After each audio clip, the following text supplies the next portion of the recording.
pessoal, bem-vindos a mais um vídeo da RPG Planet. Eu sou a Lina. Eu sou o Cello e hoje voltamos com a série Monstros de D&D. E o monstro escolhido pelos nossos queridos membros aqui do canal foi o Dragão Oriental. Sim, vocês escolheram o Dragão Oriental com 50% dos votos. E quem caiu para a série B, Cello? Foi o Blink Dog, o cão teleportador, que agora vai teleportar para a série B. Mas teremos disputa da série B ainda esse ano, hein, pessoal?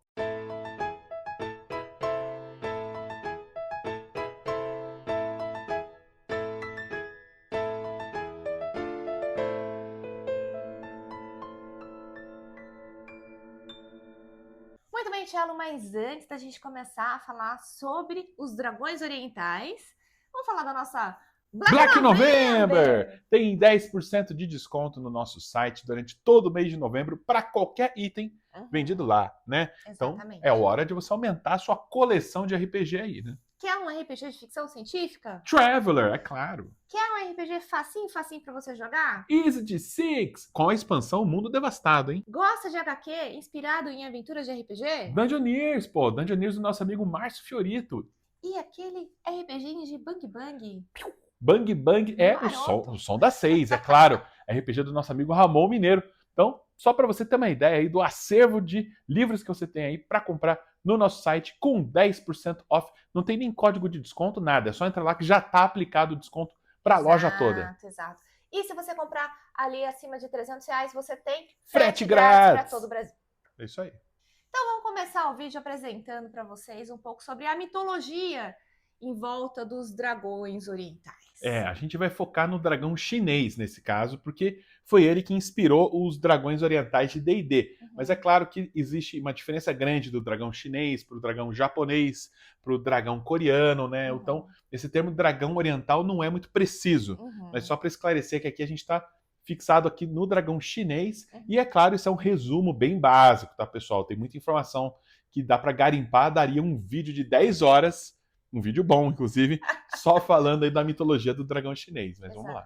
Então vamos começar falando que o conceito, né, dos dragões orientais é muito diferente quando a gente pensa no conceito dos dragões ocidentais, né? Então quando a gente pensa em dragão, a gente já imagina já aquela figura gananciosa, cruel, superpoderosa, cruel, né, matadora e tudo mais. Já o dragão chinês é símbolo de sabedoria, sorte e poder.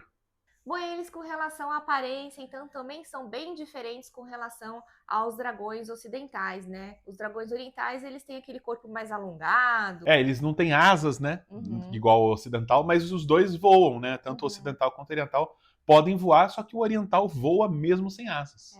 E aquela estética, né? Que eles têm aquele bigode, aquela barba e tudo mais. E algumas histórias populares dizem que o dragão chinês traz características dos outros 11 animais do horóscopo chinês. Então ele tem, por exemplo, o bigodinho do rato, o corpo da serpente, as presas de águias, os dentes dos tigres e por aí vai, né? Uma grande mistura num único ser que junta aí todo o poder dos outros 11. E essa questão do dragão realmente está muito enraizada na cultura chinesa. Para vocês terem uma ideia, na época da China Imperial, né, o dragão ele era símbolo de autoridade máxima, ele estava relacionado com a figura do imperador. Na dinastia Yuan, só o imperador podia usar o símbolo do dragão nele, e alguns nobres ali usavam um símbolo um pouquinho diferente de dragão, né? E a população estava proibida, né, de usar esse símbolo justamente porque era representativo apenas dessa autoridade máxima imperial. Depois, Cello, na dinastia Qing, né, o dragão passou a fazer parte da bandeira do país. Mas aí, a partir do século XX, o dragão passou a sair um pouco da simbologia nacional e de Estado, né? Mas continuou muito forte na cultura.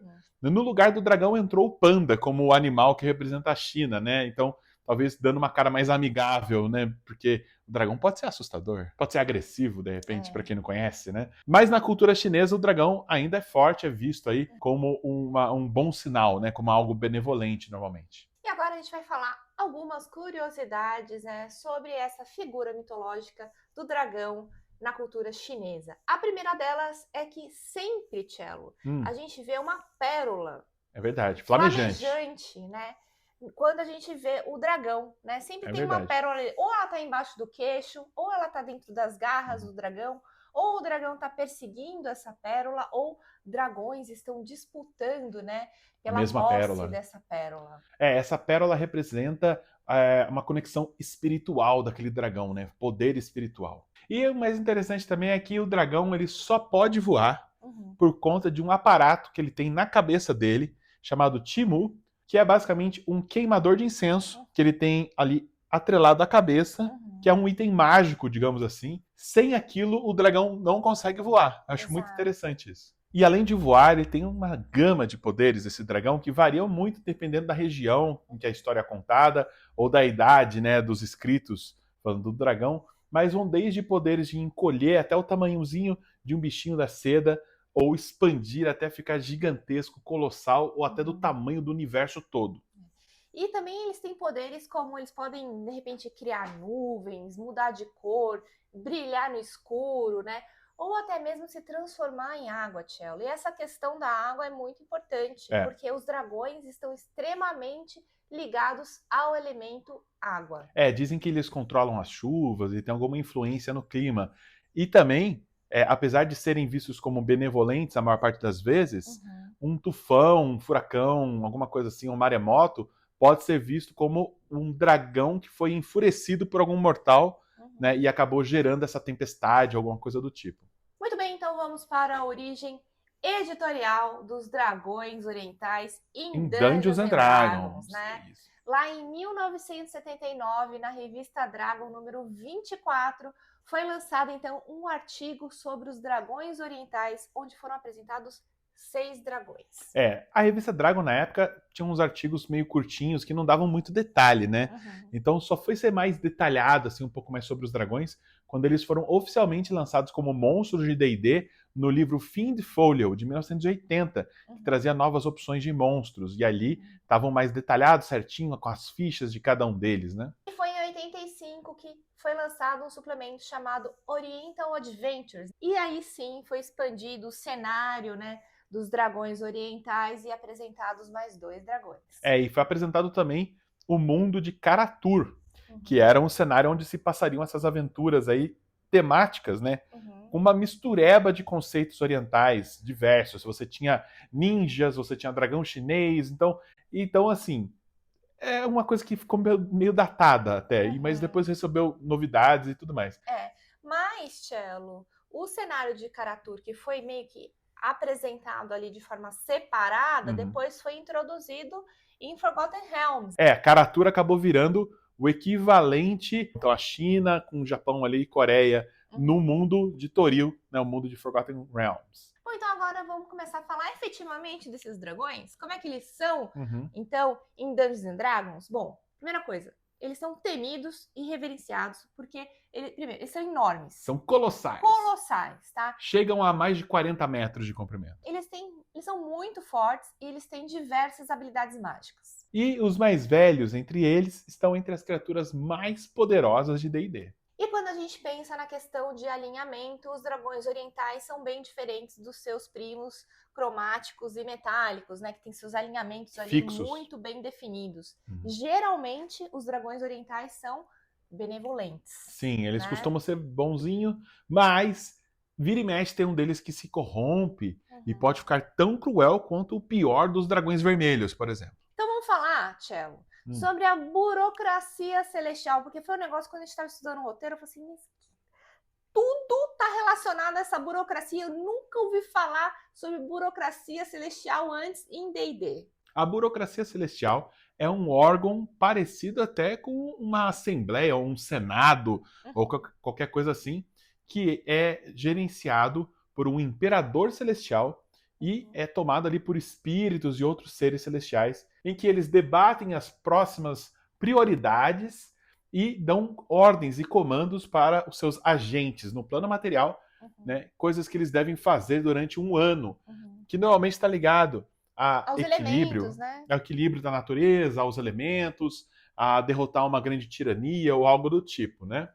E esses dragões orientais, então, meio que seriam, né, funcionários, governantes, né, de determinadas regiões, ou se não de determinado tipo de assunto, né? Tem um dragão lá que é responsável Por sobre os chuvas. trovões, né? É. Exatamente. Outro é por chuva, outro é por trovão, outro é por tremor de terra. Terremoto. Então, cada um ali lida com o seu, digamos, com o seu ministério, né, como eles chamam. Uhum. E aí eles têm reuniões aí, digamos, uma peregrinação, né, na mesma data, todos eles vão até o Palácio Celestial, que fica no plano dos espíritos, né, não é visível para os mortais. Uhum. O que a gente colocaria na quinta edição, talvez, como o planetário ou Ou plano astral, acho que mais pro plano astral um pouco. Uhum. Então aí lá eles então recebem, né, cada um dos dragões recebe um feedback. Eles participam de uma reunião em que tudo que eles fizeram durante o último ano é avaliado e se eles forem bem avaliados, eles ganham novos poderes, eles ganham XP, digamos assim. Mas também ganham novas responsabilidades, né? E se eles forem mal avaliados, eles precisam repensar a vida deles. Eles ficam ali pagando uma prenda no ano seguinte. Perdem a ação de poder deles. Podem perder né, um território, a área de atuação. Então eles podem levar uma bronca e tentar remediar o que eles fizeram de errado, mas sempre ter uma consequência grave para um dragão que tenha sido negligente, preguiçoso ou tenha sido corrompido durante o último período de atuação dele. Eu quero fazer um aspas, Chamo, porque eu acho assim, mas vocês estão falando de alguns termos que a gente não costuma usar na quinta edição, porque realmente os dragões orientais não tem na quinta edição. É verdade. Né? A gente fez uma pesquisa toda em cima de tudo que foi publicado até hoje. Então, algumas coisas a gente vai aqui falar no vídeo, meio que adaptando, né? O que poderia ser, de repente, esse mundo espiritual para a quinta edição, né? A gente vai tentar trazer isso para vocês. E, inclusive, Tchelo, o presente secreto dos nossos queridos apoiadores. Aí, os nossos dragões. Nós vamos fazer a ficha para a quinta edição de um desses dragões que a gente vai apresentar hoje, exclusivo para você que é membro aqui do canal. Então, se você não é membro ainda, dá tempo. Menos de um cafezinho por mês. Menos de um cafezinho por mês. Clica aí no botão Seja Membro e participe da nossa revoada de dragões aqui, que você ganha acesso a todo o conteúdo dos nossos vídeos secretos, pode votar nas novas enquetes e também ganha aquele emojizinho para usar nas nossas lives, para a gente identificar você e trocar uma ideia aí nas lives. Bom, e agora sobre as características e poderes deles, eles têm alguns poderes em geral, que quase todos eles compartilham. Primeiro, tamanho, né? Como a gente já adiantou, o menorzinho deles ali tem 10 metros e os maiores chegam a quase 50 metros. Então eles são realmente colossais. A grande maioria deles também voa, né? Um deles só tem asas, um tipo só que tem asas. Os outros voam mesmo sem asas. E tem um tipo que não voa. A gente vai falar de cada um deles, fiquem tranquilos. Bom, conforme eles vão evoluindo, né, eles vão ficando mais poderosos. Mais então velhos a gente, também. Tem ali dragões com nível de dificuldade a partir de 6 e vai até 30. quase 30. E também eles falam, né, alguns idiomas. Primeiro eles falam comum, depois eles falam celestial, dracônico, né, e dracônico. E dependendo do tipo de dragão, pode ser que ele tenha ali um quarto idioma. Normalmente é um idioma elemental, né, ligado ou à água, ou ao ar, ou à terra. E por aí vai. Outra característica muito comum entre quase todos eles é a capacidade de transitar livremente entre o plano material e o mundo dos espíritos. Para ele, essa viagem extraplanar é tão simples quanto atravessar a rua. Eles nem sentem que eles estão indo de um mundo para o outro, de uma existência, um plano de existência para o outro. Para eles é só uma caminhada comum. Uma outra característica importante é que a maioria dos dragões orientais não tem aquele sopro característico dos dragões, tá? Só os celestiais e os marinhos têm. Mas em compensação, eles têm uma gama gigantesca de poderes mágicos. E eles vão ganhando mais e mais poderes incríveis conforme eles envelhecem. Exato. E a maioria dos dragões orientais também conseguem se transformar, né, em humanos. Isso é muito legal, porque eles têm um relacionamento muito próximo, como vocês vão ver. Então, Alina, vamos agora listar um por um os 8 tipos aqui de dragões orientais, começando pelo Yulung, o dragão carpa. É o mais fofinho de todos. É fofinho. Todo dragão oriental começa a sua vida como um Yulungzinho. Yulung é como se fosse a fase de girino dos dragões, né? Todos eles têm a mesma origem. Só que, ao invés de ir crescendo devagarinho e se tornando gradativamente o dragão que ele um dia será, a transformação da fase de Yulung para um outro tipo de dragão, ela ocorre de forma dramática e instantânea, como se caísse um... Tipo Pokémon. Tipo Pokémon, uma evolução Pokémon. Cai um raio ali, o bicho, pá, de repente está completamente diferente do que ele era antes. Exato. Essa fase de Yulung, né, demora ali em torno entre 15 e 25 anos, tá? Uhum. E nesse período ele normalmente fica próximo de alguma comunidade, em algum rio ou lago, escondidinho, porque ele é tímido. Exato. Apesar dele ter 10 metros, ele fica meio que no fundo ali dos rios, comendo ali o lodo, né? Qualquer tipo de restos orgânicos ali do fundo, e de vez em quando visita para ver o que tá rolando. É meio que assim, ele tá conhecendo o mundo, né? Tá se integrando ali com o ambiente, Isso. ele consegue fazer muito facilmente amizade com humanos Tem isso. nessa fase, Apesar né? de dar timidez, como ele tem muito tempo ali, né, perto da comunidade, aos poucos ele pode de fato se aproximar de uma pessoa e criar um elo, uma amizade com aquela pessoa. E essas amizades duram para a vida toda. Exato. Eles não têm muitos poderes, tá? Assim, essa fase realmente é uma fase de introdução do dragão. A casa dele costuma ser dentro de um rio ou de um lago, né? É uma casa de barro e ele só usa ali como uma toca para dormir e tudo mais. É, porque ele não acumula tesouros, né, como outros dragões, então ele fica mais ali usando essa casa como abrigo mesmo, né, para ele. E a aparência dele é muito interessante, porque mistura características de répteis e de peixes, né? Então ele tem a cabeça ali de um réptil, meio que parece um dragão de Komodo, um Velociraptor, não sei. E o resto do corpo dele vai se alongando e fica no formato de uma cauda de carpa, né? Então, fora isso, ele tem braços, né? Ele tem os bracinhos com garras.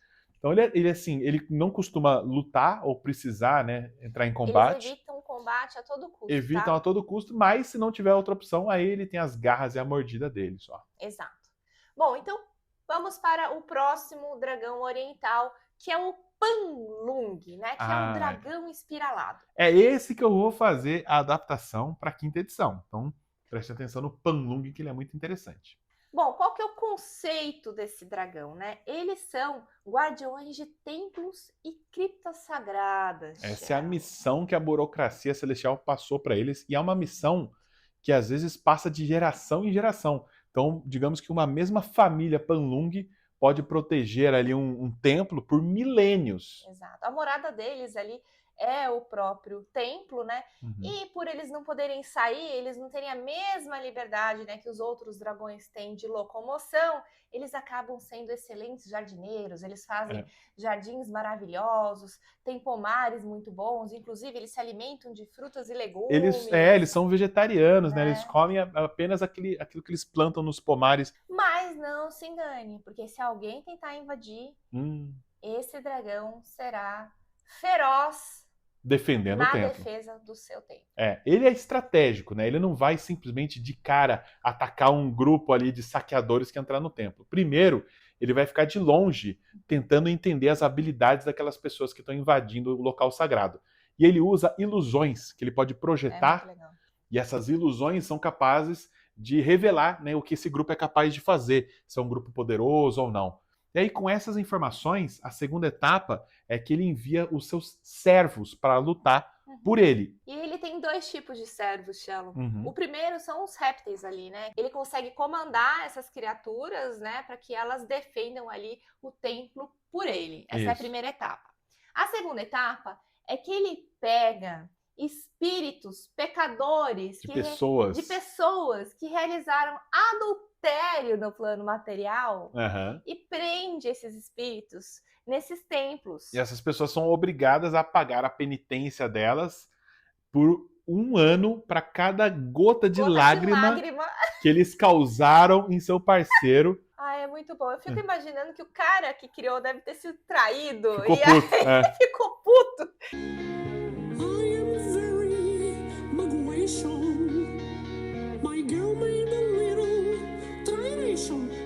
E colocou isso. Vou escrever esse negócio aqui. No RPG. Mas ele também, Tchelo, voltando aqui, ele também tem alguns poderes extras, caso, né, esses invasores sobrevivam aí, né, aos seus servos e tudo mais. Ele tem os ataques físicos, né, que são devastadores, né, um bicho de mais de 40 metros, é uma cobrona gigante, basicamente, então ele pode se enrolar e prender igual uma anaconda, né? Uma Uhum. pessoa, usar suas garras e bocas e mordidas e tudo mais. Mas ele também tem um poder que normalmente na parte alagada do templo, que normalmente tem, né, uma parte submersa nesses templos, lá dentro é onde ele é mais forte. Porque se alguém mergulhar nessa parte alagada do templo para lutar com ele pode transformar toda aquela água em volta dele numa espécie de fogo. É tipo um fogo submerso que emana dele, Multicolorido, né? multicolorido, assim, que queima tudo que tá ali dentro dessa água, menos o próprio dragão, obviamente, e causa um dano, assim, muito, muito sinistro. Então, lutar com ele dentro da água, dentro do templo, é É, chefão final, né? exato. Então agora vamos para o Lilung, que é o dragão da terra, né? Esse dragão que representa ali os terremotos, né? Quando a burocracia celestial exige dele, mas ele é o mais recluso de todos os dragões, É né? Ele tipo o costuma. espírito das montanhas, coisa assim. Exatamente, ele é o espírito das montanhas, recluso, não gosta de ter contato com outros seres, muito menos com outros dragões. E ele só vai ali, né, fazer alguma coisa se a burocracia celestial Mandar. obrigar ele a fazer. É, ele nem precisa sair da toca dele para se alimentar, porque ele come pedras e rochas e terra, né? A não ser que ele queira um quitute especial, e aí ele pode vasculhar ali, escavando, né? Que ele tem poder de escavação, né? Igual de um verme do Duna, né? De areia. Ele consegue procurar por metais preciosos, que comer ouro e prata e outros metais preciosos, Ele, ó, para ele ter adora. um gosto melhor, então ele pode vasculhar aí, cavando túneis, procurando esses minérios raros. Bom, esses dragões são imensos, colossais, tem 37 metros de comprimento É. em média, né? E eles têm um formato bem diferente dos outros dragões daqui da lista, né? Uhum. Quando eles são filhotes, eles têm escamas como os outros dragões, mas eles perdem essas escamas e ficam com a aparência de um leão, só que com asas, né?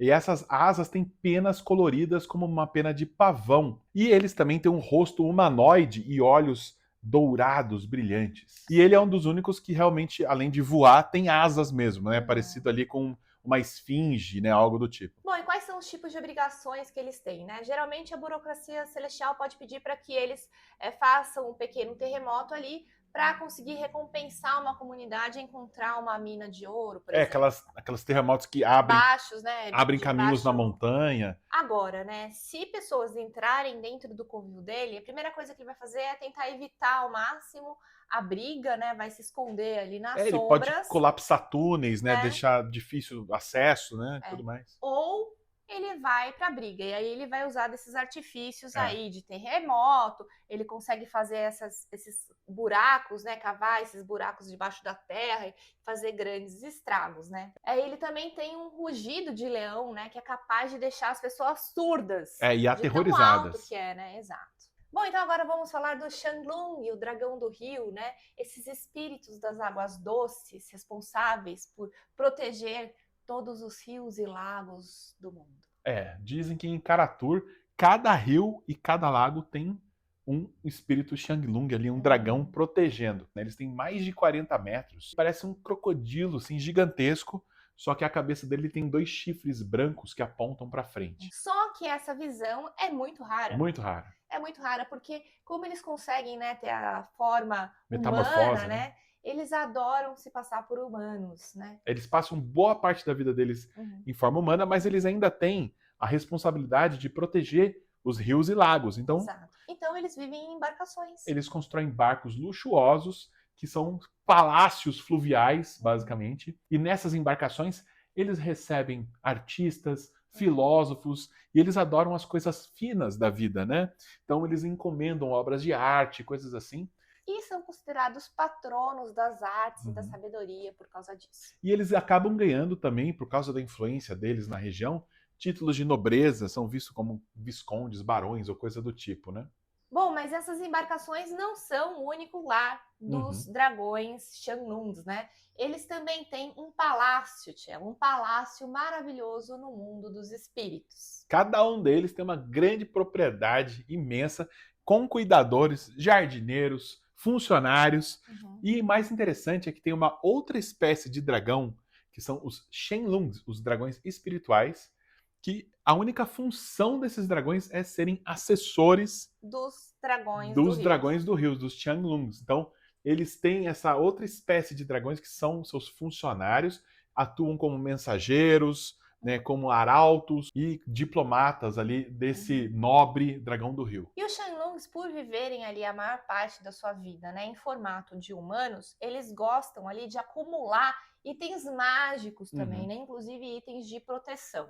Então uma batalha contra um Xianglong normalmente vai ser uma batalha contra um NPC, provavelmente com alguma classe aí de nível 10 adiante, recheado de itens mágicos. Exato. E se ele precisar virar um crocodilo gigante de 40 metros, ele também pode, que é a forma original dele. E como esses dragões costumam viver muitos anos, né, como humanos, eles acabam se apaixonando às vezes. Eles estão inseridos na sociedade humana. E o fruto dessa paixão pode fazer com que nasça um filho. Isso, e esse filho seria um meio dragão. E é um bom gancho para um personagem, né?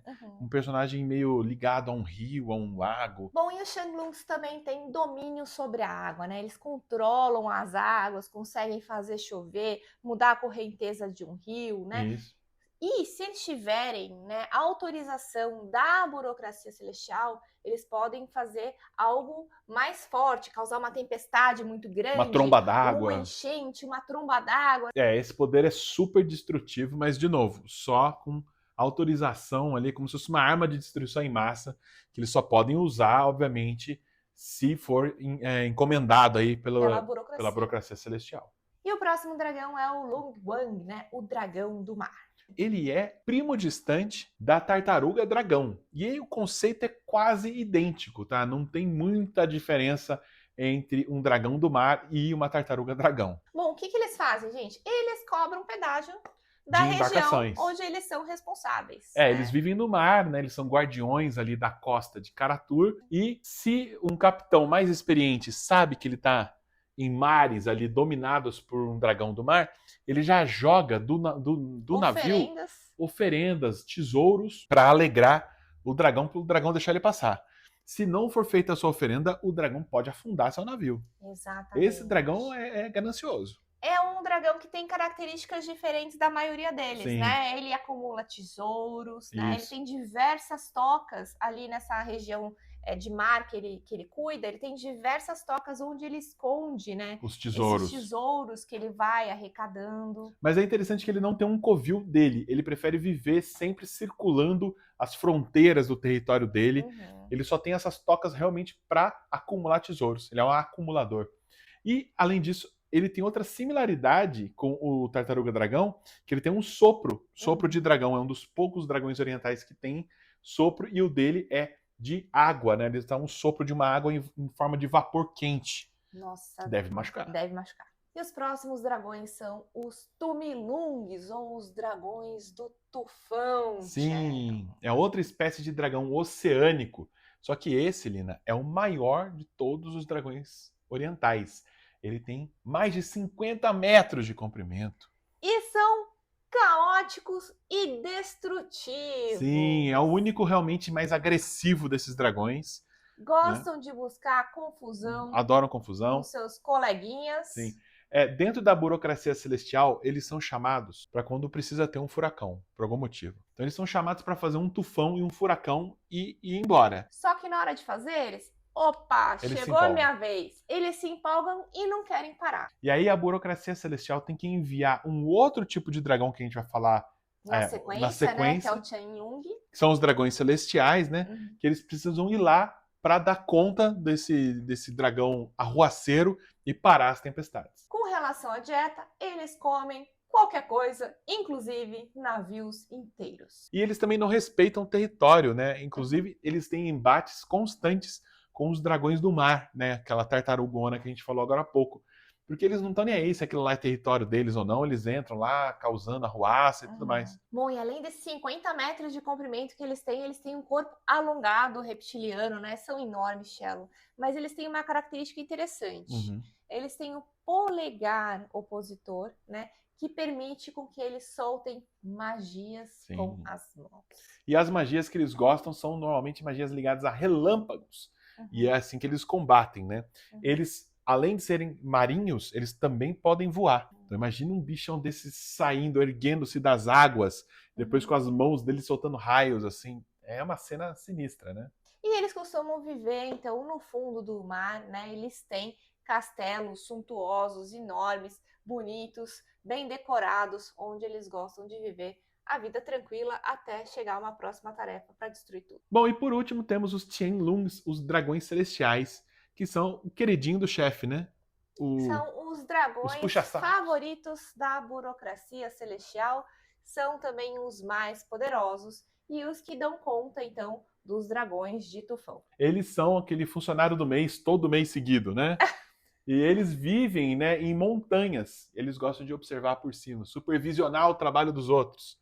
E essa arrogância que eles têm, e eles são muito arrogantes, é muito mal vista, né? Eles têm, Entre os outros dragões. os outros dragões costumam torcer o nariz e os Panlong são os que mais brigam com eles, que não gostam de ter o serviço deles vistoriado por esse cara chato, toda hora vendo se tá tudo em dia lá. Bom, eles têm 47 metros de comprimento, né? Tem aquele corpo alongado também com escamas douradas. Ele é praticamente um dragão dourado Parece o sem dragão as dourado. asas, né? A diferença do dragão dourado não tem as asas e ele tem uma juba multicolorida, tipo, É bonito, da vai. cor do arco-íris, né? Eles vivem em palácios suntuosos nas nuvens ou no topo dessas montanhas. Mas apesar desses palácios espaçosos e tudo mais, a vida deles é solitária. O mais interessante é que eles têm poderes de fogo, diferente dos outros. Eles têm um sopro de fogo, né, que é incomum entre os dragões orientais, mas eles também soltam magias ligadas a fogo, como bola de fogo, tempestade de meteoros, tempestade de fogo. E Cello, Hum,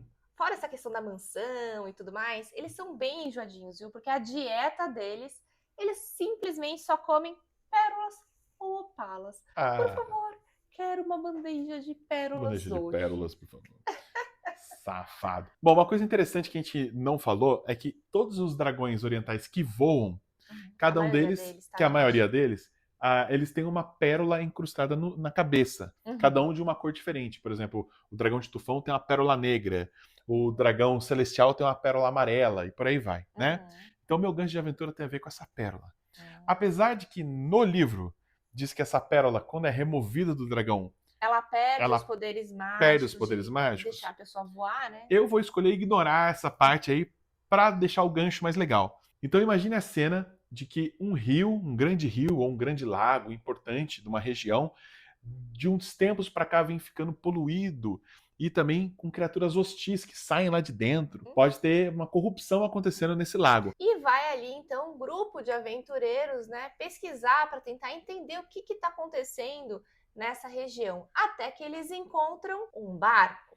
Esse barco era um barco suntuoso de um antigo dragão do rio, né? Só que esse barco agora está ali parado, abandonado, jogaram as âncoras e lá dentro eles descobrem um mendigo lá tomando uma cachaça triste da vida, sabe?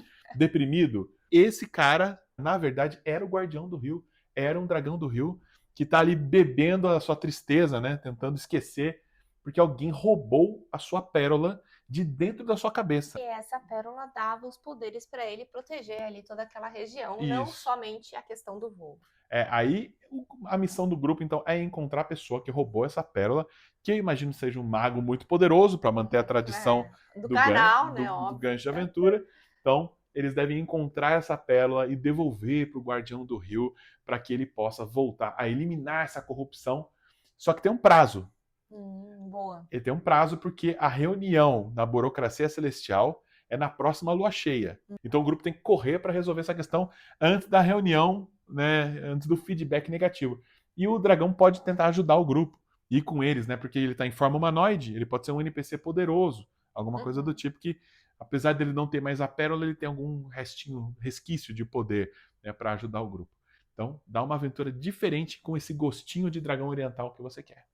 E queremos saber se vocês já encontraram com algum dragão oriental em uma aventura de vocês. Vocês já jogaram em Kara-Tur? A gente está curioso e não esqueçam que nós fizemos uma ficha então para os membros do canal especial de um dos dragões. É isso aí, pessoal. Então, lembre-se que está aberta a votação para o próximo monstro aqui na série Monstros de D&D. Então, dragões, vão lá votar e a gente se despede por aqui. Tchau!